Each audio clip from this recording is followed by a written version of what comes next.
नमस्कार, मैं सुष्मिता मिश्रा। आप देख रहे हैं 4 PM news network. Uttar Pradesh में इस समय सियासत गरमाई हुई है और राजनीतिक हलचल काफी तेज है, क्योंकि प्रदेश में मिल्कीपुर की एक अहम विधानसभा सीट पर उपचुनाव होना है। ये उपचुनाव अहम इसलिए है क्योंकि इस उपचुनाव में प्रदेश के मुखिया योगी आदित्यनाथ की साख दांव पर लगी हुई है। लोकसभा चुनाव के नतीजों में मिली करारी हार से प्रदेश में बीजेपी और सीएम योगी की साख को तगड़ा झटका लगा है। इसलिए अब मिल्कीपुर का ये उपचुनाव सीएम योगी के लिए काफी महत्वपूर्ण बन गया है और इस चुनाव में सीएम साहिब की प्रतिष्ठा दांव पर लगी है, क्योंकि अगर उपचुनाव में भी पार्टी को मिल्कीपुर में शिकस्त मिलती है तो संकट में सीएम योगी की कुर्सी भी आ जाएगा और कहीं ना कहीं उनके खिलाफ जो आवाजें दबी हुई हैं वो फिर से मुखर होने लगेगी। लेकिन यह चुनाव सिर्फ सीएम योगी के लिए नहीं बल्कि समाजवादी पार्टी और अखिलेश यादव के लिए भी काफी अहम है। यही कारण है कि प्रदेश में इस चुनाव को लेकर सियासत गरमाई हुई है और समाजवादी पार्टी व बीजेपी दोनों के बीच जुबानी जंग लगातार जारी है। इस बीच अब समाजवादी पार्टी के मुखिया अखिलेश यादव ने प्रदेश की योगी सरकार और बीजेपी पर जमकर निशाना साधा है। अखिलेश यादव ने ये निशाना योगी सरकार द्वारा अगले 4 साल में प्रदेश की अर्थव्यवस्था को $1 ट्रिलियन पहुंचाने के वादे को लेकर साधा है। जाहिर है कि 2022 में प्रदेश की सत्ता पर दूसरी बार काबिज होने के बाद से बीजेपी लगातार ये कह रही है कि वो प्रदेश की अर्थव्यवस्था को अगले 4 सालों में $1 ट्रिलियन तक पहुंचा देगी। वहीं समाजवादी पार्टी की ओर से भी बीजेपी के इस दावे को सिर्फ एक जुमला बताकर जनता को गुमराह करने का आरोप लगाया जा रहा है। यही वजह है कि जब एक बार फिर सीएम योगी ने प्रदेश की अर्थव्यवस्था को मजबूत बनाने और अगले 4 सालों में $1 ट्रिलियन तक पहुंचाने की बात कही तो सपा प्रमुख अखिलेश यादव एक बार फिर प्रदेश की योगी सरकार पर हमलावर हो गए और बीजेपी पर निशाना साधते हुए सवाल उठाने लगे। इस दौरान अखिलेश यादव ने कुछ गंभीर सवाल उठाते हुए बीजेपी के $1 ट्रिलियन इकोनॉमी के वादे की पोल खोली और उन्होंने इसे बीजेपी के अन्य वादों की तरह सिर्फ एक झूठ बताया। साथ ही सपा प्रमुख ने प्रदेश की हालत का जिक्र करते हुए भाजपा से गंभीर सवाल भी कर डाले। सपा प्रमुख ने सोशल मीडिया साइट एक्स पर एक पोस्ट में प्रदेश की योगी सरकार के $1 ट्रिलियन इकोनॉमी के वादे की असलियत खोली। सपा प्रमुख ने अपनी पोस्ट में कहा कि भाजपा सिर्फ $1 ट्रिलियन झूठ का रिकॉर्ड बना सकती है और कुछ नहीं।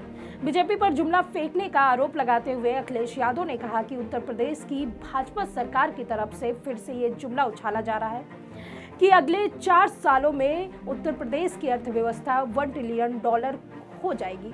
अपनी बात जारी रखते हुए सपा प्रमुख ने बीजेपी के कई झूठ की पोल खोली, उसी पर कई आरोप भी लगाए। अपनी पोस्ट में सपा मुखिया ने आगे कहा, आज की विकास दर के हिसाब से ये असंभव है, इसलिए ये एक महाझूठ है। उन्होंने कहा कि सरकार के खजाने में भ्रष्टाचार की सेंध लगी है, निवेश जमीन पर उतारा नहीं है, किसान, व्यापारी, कारोबारी, उद्योगपति सब अपने काम को लेकर त्रस्त है। प्रदेश में बेरोजगारी का जिक्र करते हुए अखिलेश यादव ने कहा कि प्रदेश में बेरोजगारी, बेकारी, गरीबी के नए अध्याय लिख रही है। लोगों के हाथों में पैसा नहीं है तो क्रय शक्ति कहां से गाएगी। आगे श्रमिकों, मजदूरों का मुद्दा उठाते हुए सपा मुखिया ने कहा कि श्रमिक मजदूर पलायन कर रहे हैं तो श्रम संसाधन कहां से आएगा। अखिलेश यादव ने कई ऐसे मुद्दे के जरिए प्रदेश की बीजेपी सरकार पर सवाल उठाए और उनके $1 ट्रिलियन इकोनॉमी की असलियत भी सामने रखी। अपने इस पोस्ट में सपा प्रमुख ने आगे उन बातों का भी जिक्र किया जो जनता सरकार से चाहती है। अखिलेश ने कहा कि जनता कह रही है कि सरकार हमें ये बताए कि महंगाई कितनी कम होगी, हमारी आमदनी कितनी आगे बढ़ेगी, युवाओं को नौकरी कैसे मिलेगी, दवाई पढ़ाई के खर्चे कैसे कम होंगे और दुकानदारी कारोबार कैसे बंद होने से बचेगा। अखिलेश यादव ने ये सवाल इसलिए उठाए हैं क्योंकि उत्तर प्रदेश दिवस के मौके पर आयोजित कार्यक्रम में मुख्यमंत्री योगी आदित्यनाथ ने एक बार फिर से प्रदेश की अर्थव्यवस्था को अगले 4 सालों में $1 ट्रिलियन इकोनॉमी बनाने का दावा किया था। अपनी सरकार की कई उपलब्धियों को गिनाते हुए सीएम योगी ने कहा कि 2016-17 में उत्तर प्रदेश की अर्थव्यवस्था 12 लाख करोड़ रुपए की थी, जो अब 27 लाख करोड़ से अधिक हो गई है। अगले 4 वर्ष के अंदर प्रधानमंत्री मोदी के विजन के अनुरूप उत्तर प्रदेश $1 ट्रिलियन इकोनॉमी के रूप में अपने आप को स्थापित करेगा। 2016-17 में जब हम लोग प्रदेश में सरकार हमारी बनी थी तब उत्तर प्रदेश की अर्थव्यवस्था 12 लाख करोड़ रुपए की थी। आज उत्तर प्रदेश अब इस वित्तीय वर्ष के अंदर अपनी अर्थव्यवस्था का अवलोकन करेगा तो 27 लाख करोड़ रुपए से ऊपर की होगी। और अगले 4 वर्ष के अंदर आदरणीय प्रधानमंत्री जी के विजन के अनुरूप उत्तर प्रदेश $1 ट्रिलियन की इकोनॉमी के रूप में अपने आप को स्थापित करेगा। देखा आपने किस तरह से सीएम योगी प्रदेश की अर्थव्यवस्था को अगले 4 साल में 1 ट्रिलियन तक पहुंचाने का दावा कर रहे हैं। वैसे ये कोई पहला मौका नहीं है जब बीजेपी सरकार की ओर से ऐसे दावे किए गए हों, लेकिन सवाल ये है कि ये दावे तो हो जाते हैं लेकिन ये दावे जमीन पर उतरते नहीं दिखते हैं। तो वहीं जो दावा प्रदेश की बीजेपी सरकार की ओर से सीएम योगी आदित्यनाथ कर रहे हैं उसे वास्तव में कर पाना भी इतना आसान नहीं है। और ये बात हम नहीं बल्कि आर्थिक मामलों के जानकारों का कहना है। विशेषज्ञों का ऐसा मानना है कि $1 ट्रिलियन के लक्ष्य को प्राप्त करने के लिए यूपी को कम से कम 32% प्रतिवर्ष की दर से विकास करना होगा। जानकारों का कहना है कि यह एक मुश्किल आंकड़ा है जो शायद प्राप्त करने का सपना भी नहीं देखा जा सकता। वहीं अगर अखिलेश यादव और सीएम योगी के कार्यकाल की अर्थव्यवस्था और आर्थिक विकास की तुलना करें तो मालूम पड़ता है कि योगी आदित्यनाथ के पहले कार्यकाल 2017 से 2022 में यूपी की जीएसडीपी वृद्धि दर औसतन 3.2% सालाना रही, जो 2016-2017 में 10.12 ट्रिलियन रुपए से 11.8 ट्रिलियन रुपए तक पहुंच गई। इसकी तुलना में योगी आदित्यनाथ के पूर्ववर्ती समाजवादी पार्टी के अखिलेश यादव की 2012 से 2017 तक की सरकार के समय जीएसडीपी विकास दर 6.9% प्रतिवर्ष थी। विशेषज्ञों का कहना है कि किसी की प्रशासनिक क्षमता पर निर्णय लेने से पहले आंकड़ों को संदर्भ के हिसाब से देखा जाना चाहिए। योगी आदित्यनाथ के कार्यकाल से पहले 3 वर्ष में राज्य की जीडीपी में औसतन 4% की वृद्धि हुई, जिसमें 2016-2017 में उत्तर प्रदेश में 11% की जीएसडीपी वृद्धि दर दर्ज की गई, जो 2017-2018 तक गिरकर 4.4% हो गई। वहीं MOSPI डेटा के मुताबिक 2018-2019 में इसकी वार्षिक जीएसडीपी वृद्धि गिरकर 3.9% हो गई और कोरोना महामारी से पहले 2019-2020 में यह 3.9% से कुछ अधिक थी। 2020-21 में जब कोरोना महामारी का प्रभाव दिखना शुरू हुआ तो उस वक्त उत्तर प्रदेश की जीएसडीपी 5.5% कम हो गई। इसी अवधि में भारत की जीडीपी में 5.9% की गिरावट आई।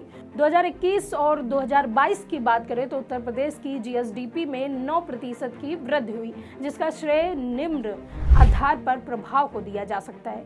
यही नहीं, राज्य की जीएसडीपी में धीमी वृद्धि को कम से कम आंशिक रूप से राज्य के विनिर्माण क्षेत्र में गिरावट के लिए जिम्मेदार ठहराया जा सकता है, जो 2021-2022 में राज्य के जीएसडीपी का 12.2% था।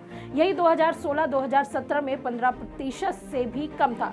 2023 में यूपी अर्थशास्त्र और सांख्यिकी विभाग में उपलब्ध आंकड़ों के मुताबिक विनिर्माण उपक्षेत्र में विकास दर 2015-16 में 26% और 2016-2017 में 47% थी। इसी बीच योगी आदित्यनाथ के कार्यकाल के दौरान औद्योगिक क्षेत्र वास्तविक रूप से काफी सिकुड़ गया। 2016-2017 में उत्तर प्रदेश का औद्योगिक क्षेत्र 28% दर से बढ़ा, लेकिन 2017-2018 में यह 4.7% कम हो गया। कम आधार के बावजूद औद्योगिक क्षेत्र की वृद्धि 2018-2019 में 1% और 2019-2020 में 3.5% रही। महामारी के दौरान इसमें 6.2% की गिरावट आई और फिर 2021-22 में 10% की वृद्धि हुई। अन्य क्षेत्रों में भी इसी तरह के रुझान सामने आते हैं। कृषि उत्पादन में औसत वार्षिक वृद्धि अखिलेश यादव के तहत 9.1% और योगी आदित्यनाथ के पहले कार्यकाल के दौरान 8.6% थी। यहाँ ये भी बता दें कि ये सारे आंकड़े साल 2023 में प्राप्त हुए। कुछ रिपोर्ट्स की माने तो 2024 में उत्तर प्रदेश की अर्थव्यवस्था दुगनी हुई, लेकिन फिर भी आने वाले 4 सालों में प्रदेश की अर्थव्यवस्था का $1 ट्रिलियन पहुंचना एक बड़ी चुनौती बना हुआ है। ऐसे में कहीं ना कहीं अगर आंकड़ों की माने तो सीएम योगी की ये बातें सिर्फ एक कोरी कल्पना और महज जुमला ही साबित होती है। यही कारण है कि विपक्ष अक्सर ही प्रदेश की योगी सरकार को इकोनॉमी के नाम पर घेरता रहता है। फिलहाल अब देखना यह है कि क्या सीएम योगी अपने इस लक्ष्य में सफल होते हैं या फिर अच्छे दिन हर साल लाखों नौकरी और प्रदेश में बढ़ते निवेश की तरह $1 ट्रिलियन इकोनॉमी का वादा भी सिर्फ एक जुमला ही साबित होता है। फिलहाल इस खबर में इतना ही। मैं सुष्मिता, नमस्कार।